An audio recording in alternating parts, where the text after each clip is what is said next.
Okay, today is our second day in the workshop organized by BEA. I would like to thank them again and thank you, Nikki.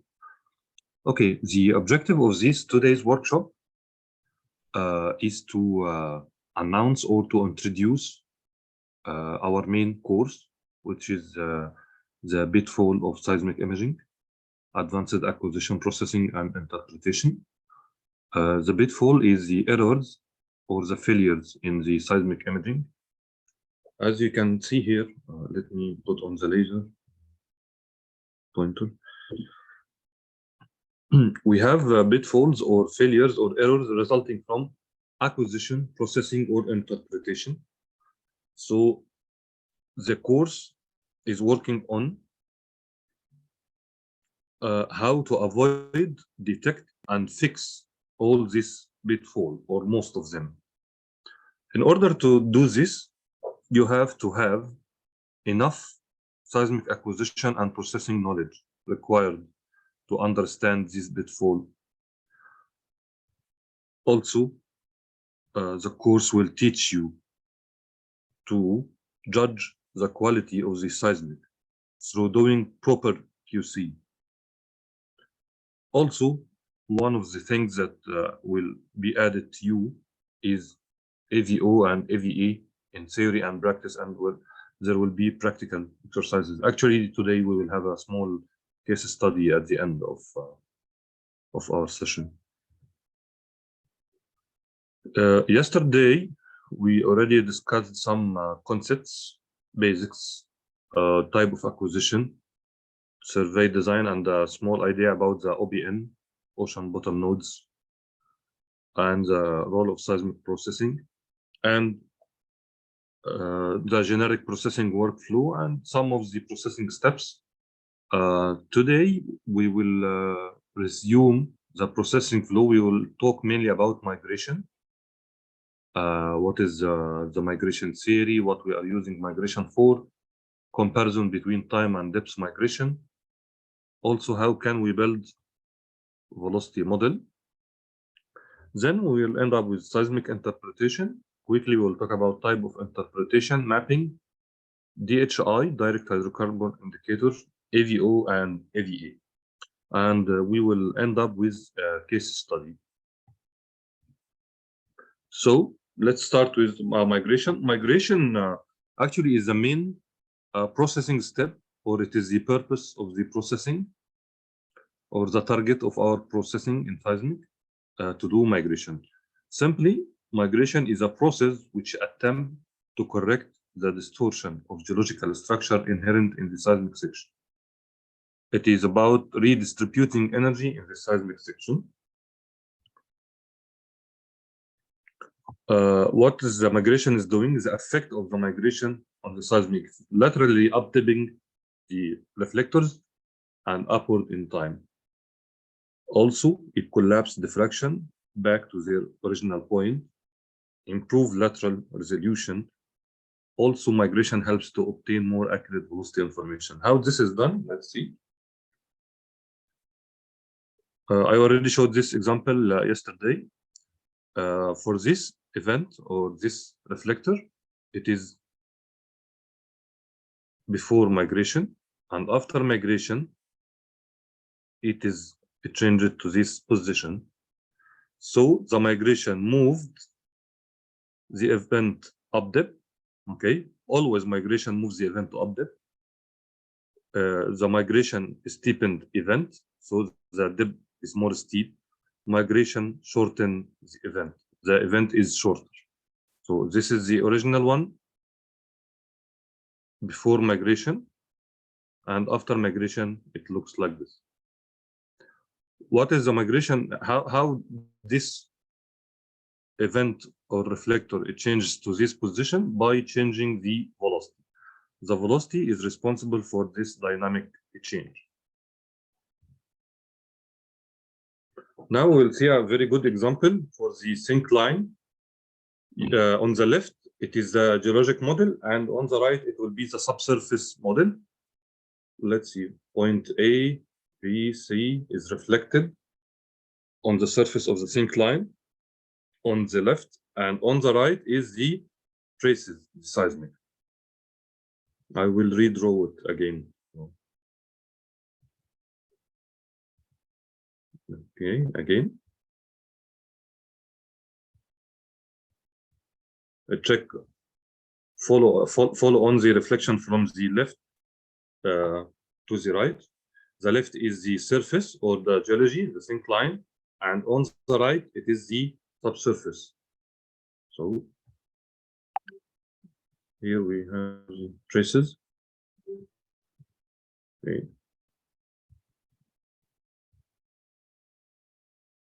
The figure on the right is the seismic traces. Okay. So, okay, I'll stop here. As you can see here on the left, this is the normal shape of the syncline. Okay.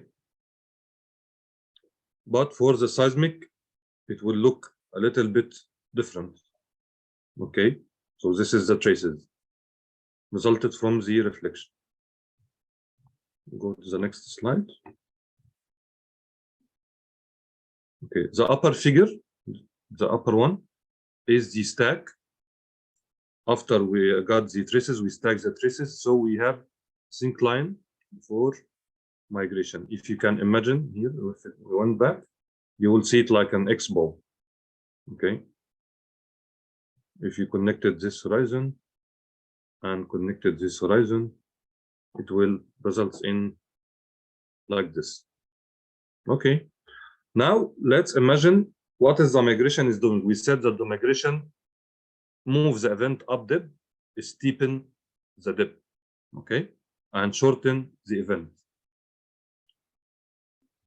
Now, if we move this up, if we try to move this up, okay, and the other one, if we try to move it up, it will result in the normal syncline geological shape.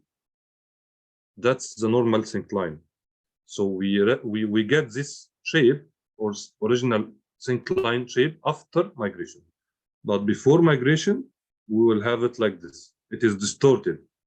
It is not correct. So normally migration corrects the position of the data to match to the original geologic shape. That's an example for the syncline. So I will go for the another structure, which is the anticline.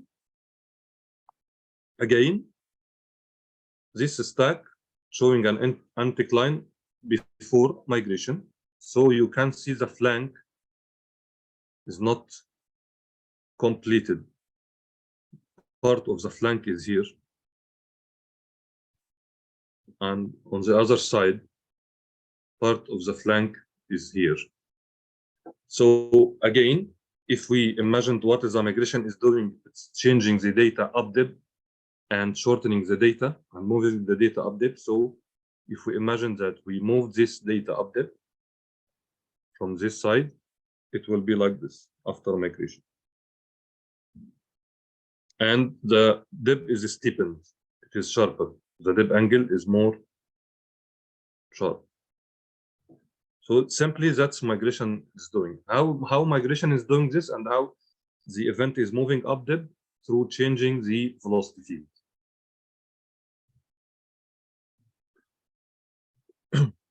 That's another example for data before migration and data after migration. That's a salt body. So before migration, you can't see the boundaries of the salt bodies. But after migration and moving the data upward, if you move this, you shift this up, and you shift this up, finally you will result in the normal salt body shape.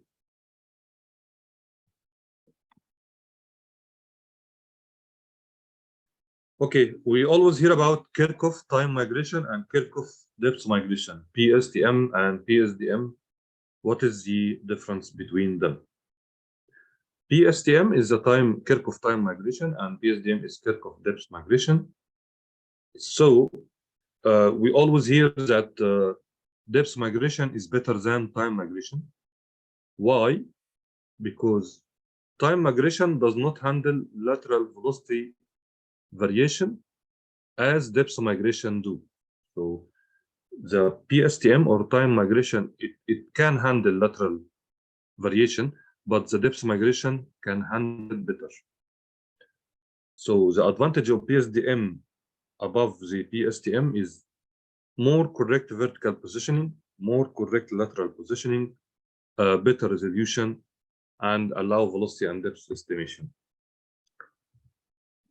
Again, why PSDM is better than PSDM? Okay. In the time migration, the ray tracing or the imaging behavior is a 1D. That means that it goes layer by layer interval. It's a 1D tracing. But in PSDM, it's a 3D one. So in the same layer, it can detect the variation in different directions. Okay, you can see now the behavior of the trace. It is not straight. It's trying to move left and right like this one. It is curved. It is not a straight one. So in depth migration, it takes care of lateral and vertical variation better than PSTM. That's why depth migration is better than time migration. Inside the algorithm or inside the method, the ray tracing in time migration is 1D, so it's good straight from layer to layer, from layer to layer. Here in depth, in the same layer, it can take care of different variations in the same layer. The behavior of the trace is different. It's a 3D one. That's why always PSDM is better than PSTM.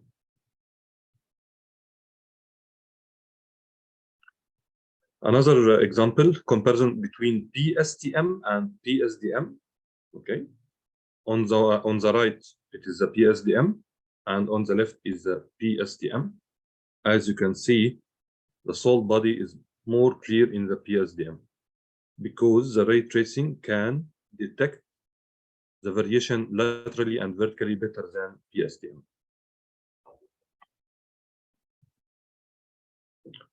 Okay, I will go now to the velocity model building. What is the velocity model building or how it is built? First, we have an initial velocity model.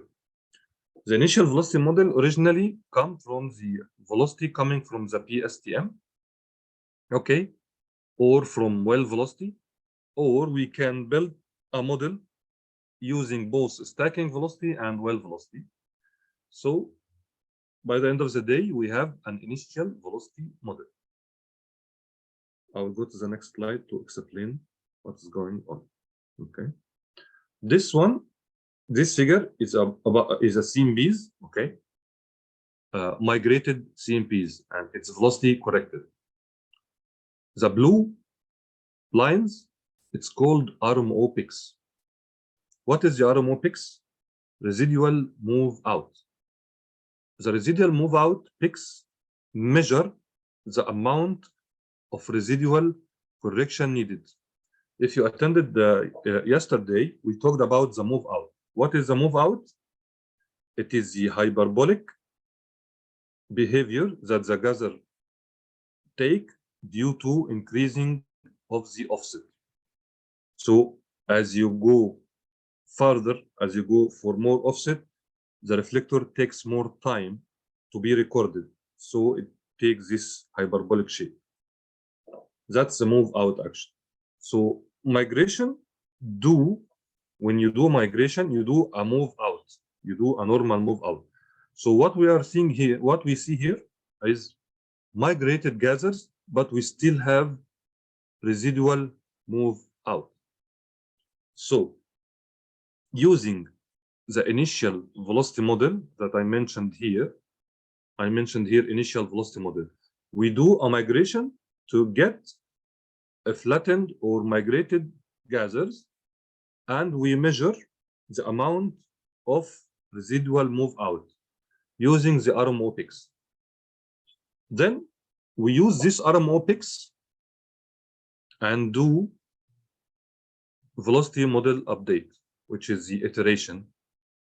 We do a migration, we do the RMO picks, and embed or insert the RMO picks in the velocity model to compensate the move out. Okay, so we take these values, the residual move out values, and put it in the initial velocity model and do an iteration or an update to compensate this residual move out. Then we will have an updated velocity model. We will have an updated velocity model. After we have an updated velocity model, we do another migration, another new migration. The expected new migration should be recovering this residual move out. I will go for another example to make it more clear. For this one, okay, this is the stack. This is the stack equivalent to this gather. Okay. This is the stack with the initial velocity model. That means before residual move out correction, before we correct the model. What is the dots we have here? It is the values of residual move out. Okay, the red is fast and the blue is slow. Anyway, it fast or slow, it represents an error in the move out, that we have residual move out. The white one means that the gathers are flat, that the RMO is 0 or almost 0. Again, here, this RMO picks has values. When these values are equal to 0, like this one, when it is flat, we have no residual move out. It's flat, we have no residual move out, okay? Which is represented here by white dots. So for the shallow part or the white dots, we have a good event and we don't have RMO. We don't have residual move out. This is the initial model, okay? Now we will do a migration with the updated model after we compensate this residual move out in the model. It will result in this one. So this is before update and this is after update.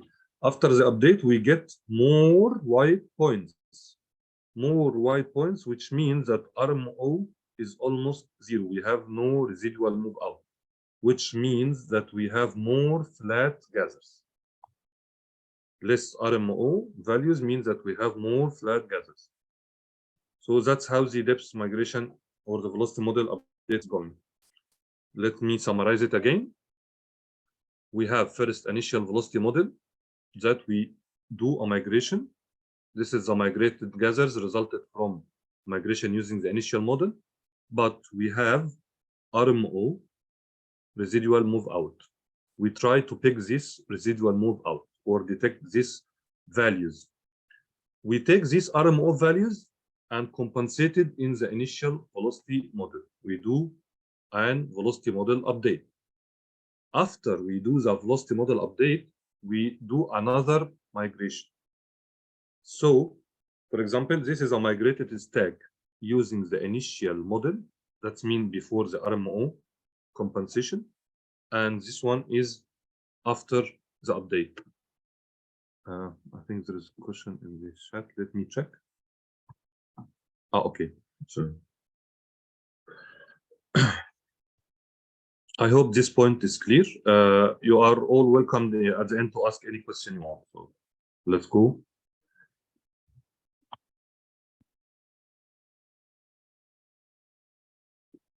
Now I will go to the part of the interpretation.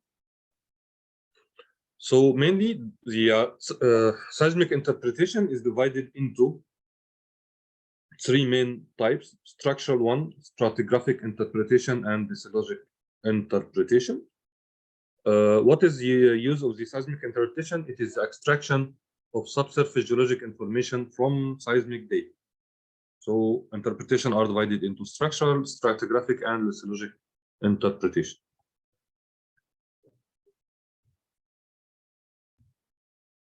The mapping, once the key horizons are identified and picked, maps of different layers are generated using different grading and interpolation techniques.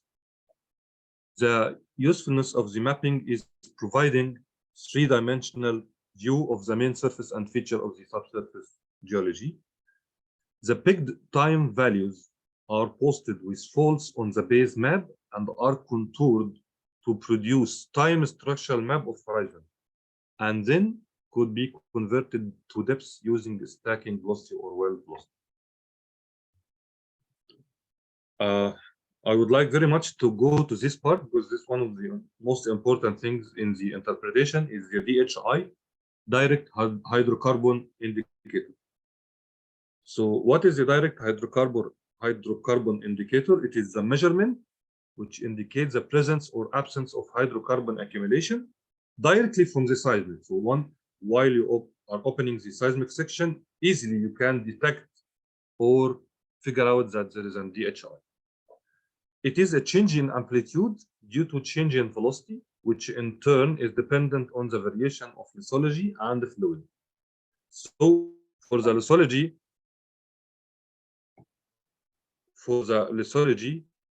we have the sand. What we are targeting is mostly sands, and fluid is the gas.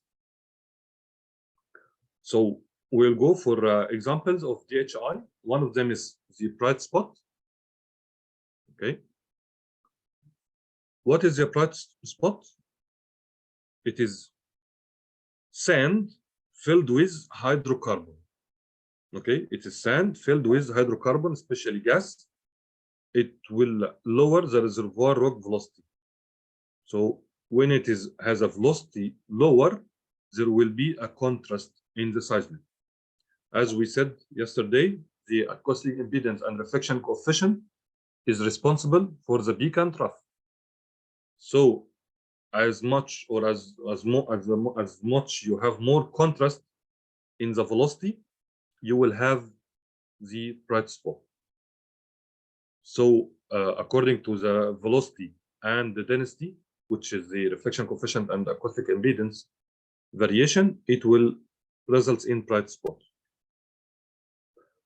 So due to this change, the amplitude of the reflection from top of the reservoir gives the bright spot. We have another thing, the opposite is called dim spot. Dim spot. Dim means fade or weak amplitude. This is usually happen in the limestone body or reef. Gas in the top of limestone body make that part of the limestone slower, nearly the same velocity of the rock above it, shale, decreasing the contrast, so the reflection is weaker where dim spot is forming. Another type is the flat spot. As you know, the flat spot is the gas-water contact. So once you see a flat spot on the seismic section, it's an indicator to hydrocarbon. It doesn't mean that you have a productive hydrocarbon or commercial one. It might be a residual hydrocarbon. So the uncertainties for direct hydrocarbon indicator, not all the observed bright spot represent a commercial hydrocarbon accumulation. You can see DHI or bright spot, but it might be not commercial. Lithologic variation, coal bed may produce bright or dim spot in the same way gas do. So there is other lithologies that might produce a bright or dim spot. Okay, so how now we can judge that the DHI is commercial, and how can we judge the lithology? That will be done by AVO, AVA, and integration with other tools. And that's what we're going to do at the end in the case study. We are going to integrate different tools together. So what is the AVO? The AVO is the abbreviation of amplitude versus offset. We can take seismic data and process it to include all offsets, which is full stack, or select offsets to produce near, mid, and far angle stacks. the difference in amplitude for a certain interval near versus far stack can indicate the type of fluid within the pore space of reservoir rock. Again, the difference in amplitude for a target interval near or far stack can indicate the type of fluid within the pore space of reservoir rock. This sentence defines something called AVO classes that we will go to see it now. AVO analysis examine such amplitude differences. Okay. So more details about the AVO. At this figure, we have, as we said, we have source and receiver. So the seismic wave is reflected to the other side according to the angle of reflection. According to Snell's law, here, this is the incident angle, okay, and this is the reflection angle. According to the value of the reflection angle, we will have reflected P wave or reflected shear wave. And according to the velocity and density of the layer, we might have transmitted P wave or transmitted S wave. So the responsible for the reflection here is the angles, velocity, and density is responsible for the reflections, different kind of reflections. Reflection amplitude varies with the incident angle in a way that is related to the physical properties above and below the interface. These properties are rock lithology and fluids, which is represented by the density and velocity as well. Generation of shear wave is related to fluid type. By examining different AVO classes that we are going to talk about, we can separate lithology and fluid effect at the top of the reservoir. Okay, this is the AVO classes. Class 3, this classification is a worldwide classification, so it's used everywhere. Everyone use it, like the SIG-Y, for example. So class 3 is characterized that it's a negative one. Of course, yesterday we talked about the negative and positive, why we have a negative or positive reflection coefficient. It is related to the acoustic impedance again. If I will repeat it again, if the acoustic impedance of the second layer is lower than the acoustic impedance of the first layer, so we'll have a trough or negative one. Okay, what is the class 3 characterized by? It is characterized that the negative or the trough increase with increasing the offset. Okay, so here we are increasing the offset or the angle from left to right, as well as the negative attitude. Okay, so it produces a bright spot. Class 2 is polarity reversal. We can see here peak, then nothing, then trough.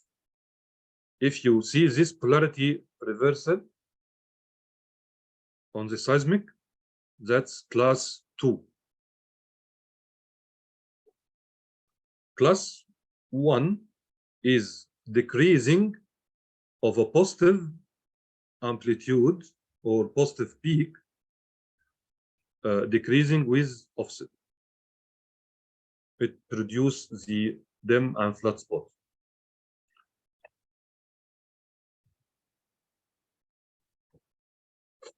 Now I will go to a quick case study to integrate and sum all what we said. Okay, we have a field that is a productive field. Okay, we will go through 5 main steps, the workflow.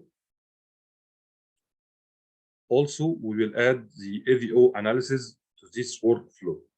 So first, this is the workflow on a productive field. We do synthetic seismogram, seismic interpretation, mapping, AVO analysis, and conclusion, step by step. First of all, we build a synthetic seismogram. The synthetic seismogram, also I have to mention that the steps and building a synthetic seismogram, it will be included as an exercise in the main course. So you use the log, the well log you have, the sonic and density logs, to get the synthetic seismogram and compare it to the seismic and tie it to the seismic. So from the logs and the synthetic seismogram, we have three interesting zones. Okay, this zone and this zone and this zone. Okay, so we have three interesting zones. From the seismogram and logs, we can see three interesting zones. We go to the next step, which is the interpretation at the well location. Okay, this is a north-south line at the well location, and this is the east-west line at the well location. What the interpreter did here, that he did the interpretation in the three zone of interest. He concentrated on this three zone of interest. Okay, so I picked about 1, 2, 3, 4, 5 horizons for area of interest, and he did his fault interpretation. So first we did synthetic seismogram using the well data and match it with the seismic. This is an extracted seismic. Okay, and after deciding the depths of the interesting zone, we went to do the interpretation. So now we have a time horizon. We can do map for the horizons. We can stretch this time horizon to depths. After this, we do mapping in the zone of interest. We have three zones: zone A, zone B, zone C. Okay, for each zone we have three amplitude map. This is an RMS amplitude map. The first one here is for the full stack. The second one is for a near offset stack. The third one is for a far offset stack. Okay, what is the difference between full, near, and far stacks? As you can see that the full offset stack is the sum or the total of the near, mid, and far. So if you concentrated on the amplitude here, for example, it is the total of both near and far. Also the mid. Okay, so from the map, also from the amplitude map value, I can tell you that starting from this area, the blue one, okay, to until the middle, the yellow one, this is a sand, okay. And what we want to see or to interpret from this map, that the amplitude map in the far offset is high. So you have a high amplitude at a far offset. If I went back here,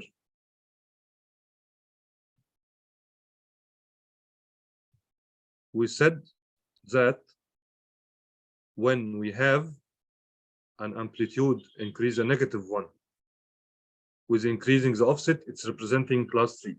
So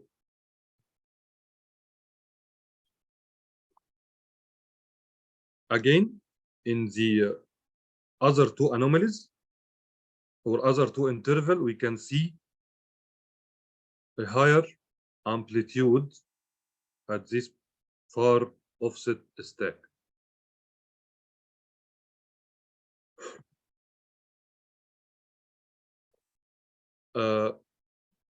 From AVO analysis, what is this figure representing?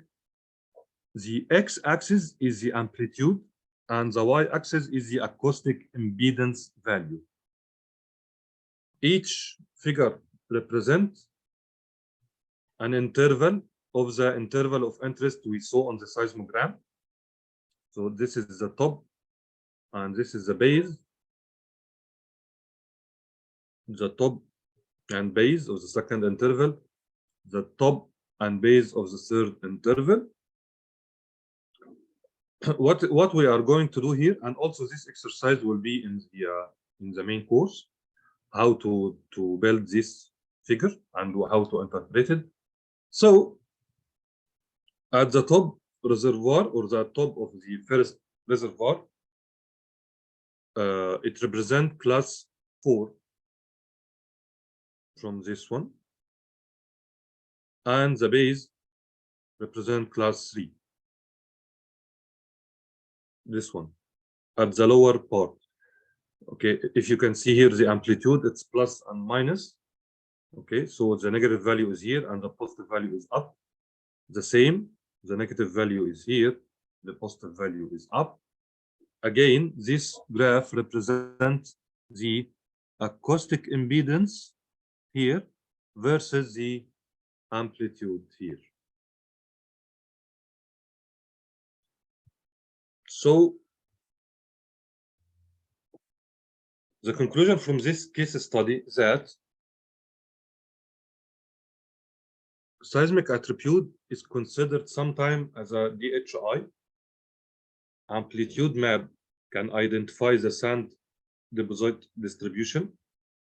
Sand anomalies of level 1, 2, and 3 are classified as AVA class 3. AVA attribute and cross-plot of intercept and gradient can be used to correlate the gas-bearing sand anomalies with prospective anomalies. Integration between AVO analysis, AVO attribute, and conventional seismic attribute has a very good impact for characterizing the sand reservoir.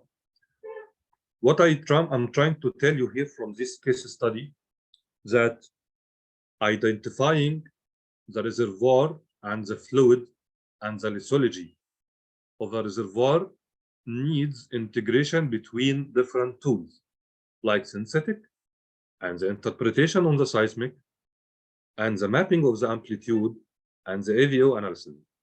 Okay, are we going to have all of this in on the main course? Yes, we will have building the synthetic seismogram. We are not going to do interpretation for horizon or fault, but we will know how to do it. But we will not have a practical exercise. We will know how to do the map, all kinds of maps and attributes. Yes, it is included.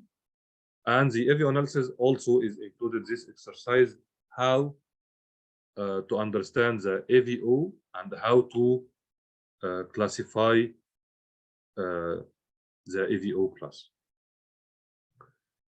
So quickly, I would like to summarize the idea of the workshop and the course itself. The course is talking about the bedfolds. I would like to okay. The main course is talking about the bedfolds or the errors or the failures in the seismic imaging. The failure in seismic imaging is it happens due to different reasons, maybe related to acquisition, processing, or interpretation. So how we can fix these errors? It can be avoided from the beginning or fixed in the processing. How can we avoid and fix all of this? By understanding the main concepts, understanding the wave, how the trace is formed, how the stack is formed, understanding the amplitude and the frequency and velocity, so we can do a proper processing and the QC on the processing to avoid errors in the processing, ending up with a good interpretation and integration between different tools of interpretation would make you avoid this pitfall. So that's all for these two workshops, and I will be glad to answer any of your